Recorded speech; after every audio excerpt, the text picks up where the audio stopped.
Hampir 4 tahun saya tidak mudik. Orang tua saya masih di Madinah. Apalagi semenjak saya mendapatkan kehormatan dari Presiden Republik Indonesia Papa SBY waktu itu, 2011, saya diberikan kehormatan warga negara Indonesia. Jadi semenjak saya menjadi warga negara Indonesia justru menjadi beban. Kenapa menjadi beban? Karena wajib bagaimana bisa membawa masyarakat Indonesia pertama harus bersatu. Yang kedua, menjaga NKRI. Yang ketiga, bagaimana kita bisa mewujudkan umat Islam penghafal Al-Quran. Apalagi membawa nama Indonesia. Jadi sebagai rakyat Indonesia wajib jaga nama baik Indonesia. Menjadi contoh baik. Makanya selama saya berada di Indonesia, saya sudah faham dan belajar prinsip orang Indonesia. Orang Indonesia tidak suka ribet. Suka yang mudah. Termasuk amalan, ibadah, amalan, zikir, suka yang mudah. Makanya selalu saya berusaha dalam dakwaku selalu memberi yang mudah. Tidak mau yang susah-susah. Karena orang Indonesia tidak suka. Orang Indonesia sifatnya mau yang mudah. Mudah diingat, mudah dihafal, mudah diamalkan dan masuk surga. Itu sudah. Betul kan? Makanya ketika saya setiap Ramadan bawa adik-adik saya punya saudara 12, timnas. Saya membawa adik saya, ada 5 adik kandung saya di Indonesia. Saya khususkan mereka untuk menjalani tugas mengajar Al-Quran. Karena dari 12 adik-adik saya ada alhamdulillah 10 penghafal Al-Quran. 30 juz bukan juz 30. Jadi saya sengaja mendatangkan mereka supaya ayo sama-sama memperjuangkan, melahirkan, mewujudkan insyaAllah sebanyak-banyaknya penghafal Al-Quran. Dan saya tugaskan mereka di bulan Ramadan jadi imam tarawih. Ada yang di Jakarta, ada yang di Surabaya, ada yang di Lombok, ada yang sampai di Bali, di Kalimantan, bagi-bagi. Setiap tahun kami menghadirkan 20 imam. Ada 5 adik saya, terus yang lain-lain saudara ada atau sahabat, teman-teman, semua pemuda tapi Masya Allah suaranya bagus dan penghafal Al-Quran. Tugas mereka bukan hanya tarawih, tapi juga tadarus Quran dan setiap masjid mereka pakai buat salat tarawih menggunakan aktivitas tahfidz supaya jamaah bisa memaksimalkan manfaatnya bulan Ramadan menjadi insyaAllah paling tidak bisa memperbaiki bacaan.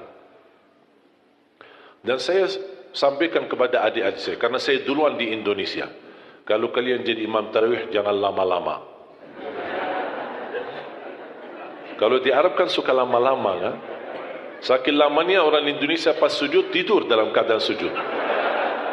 Tidak terbiasa, tidak terbiasa. Makanya saya berpesan sama adik, tidak apa-apa pendek-pendek tapi salat yang tenang. Itu paling tidak. Rukun tumaknina itu wajib. Bukan wajib, bahkan rukun. Tuma'nina dalam gerakan salat, walaupun bacaannya pendek. Yang saya tidak terima 23 rakaat 7 menit, itu bukan tarawih. Nah, ini masalah ini. Ini jangan sampai menjadi tradisi, jangan sampai menjadi budaya. Bahaya itu.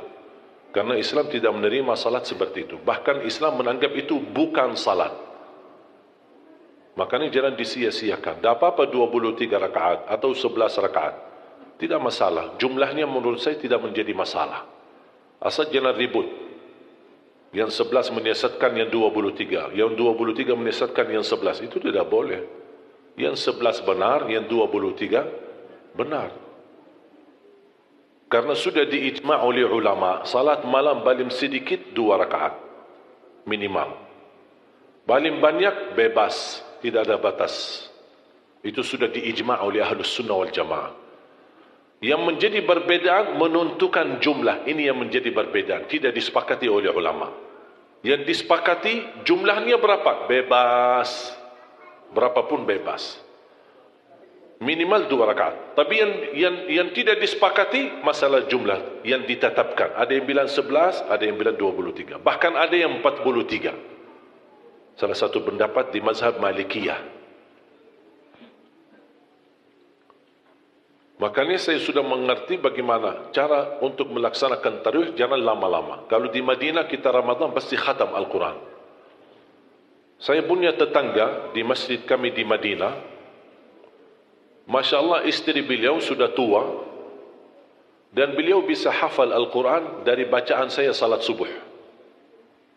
Kalau salat subuh kami di Madinah, 2 rakaat khatam suratul Rahman, 2 rakaat khatam suratul Waqi'ah, 2 hari atau 3 hari maksimal khatam surah Yasin.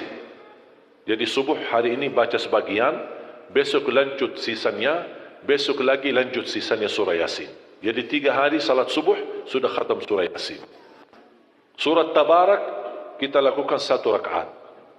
Surat hari Jumat subuh As-Sajdah rakaat pertama dan rakaat kedua suratul Insan, hal ata 'alal insan.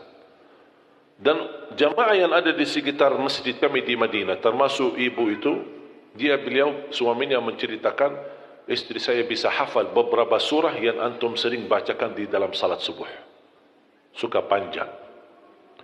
Begitu saya datang ke Indonesia, pertama kali saya belum faham budaya Indonesia.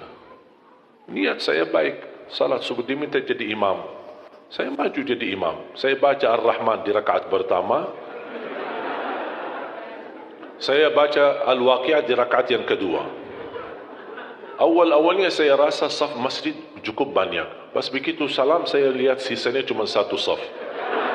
Wallahu alam yallai kemana perginya. Tidak terbiasa. Saya kaget. Masa semuanya sakit? Masa semuanya pinsang?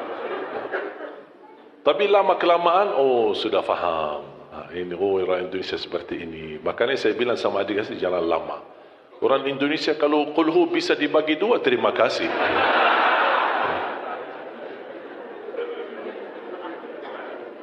Tapi yang saya senangi di Indonesia itu semangat. Semangatnya luar biasa. Makanya saya betah di Indonesia. Saya betah bahkan jatuh cinta Indonesia.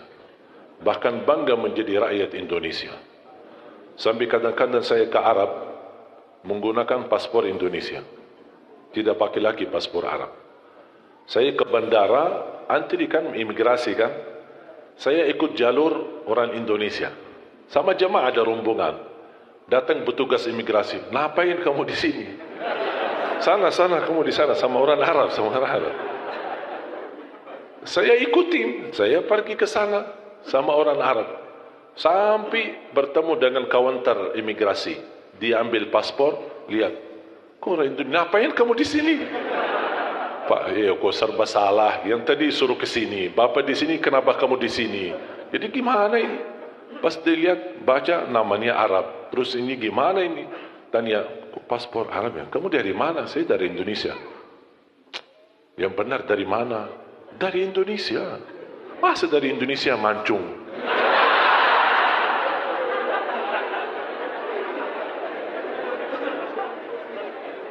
Tapi subhanallah, karena sering bolak-balik, pulang kampung, kemudian silaturahim orang tua bersama jamaah, sampai di bandara sudah kenal.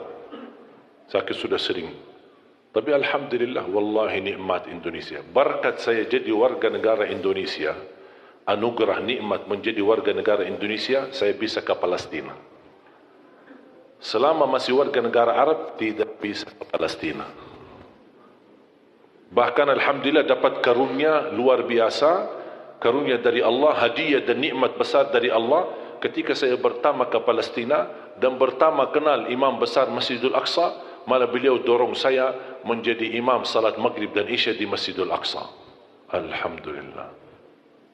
Makanya ibu kalau besok-besok dengar sejarah, ada orang Indonesia salat di Masjidul Aqsa jadi imam maghrib dan isya, itu Ali Jabir. Mana ada orang Indonesia ke sana untuk jadi imam? Kenapa saya bisa diberikan kesempatan jadi imam? Karena alhamdulillah saya punya paman, imam besar Masjidul Haram. Walaupun sudah beliau wafat, tapi sudah sekian tahun beliau jadi imam besar Masjidul Haram. Namanya Syekh Ali Jabir. Makanya orang tua saya memberikan nama itu. Kami bikin website www.alijabir.net, www.alijabir.net. Semua kegiatan beliau di Masjidul Haram dan menjadi imam, khatib, tarawih, tahajud, salat rawatib. Beliau sudah wafat. Itu kakak daripada ibu saya.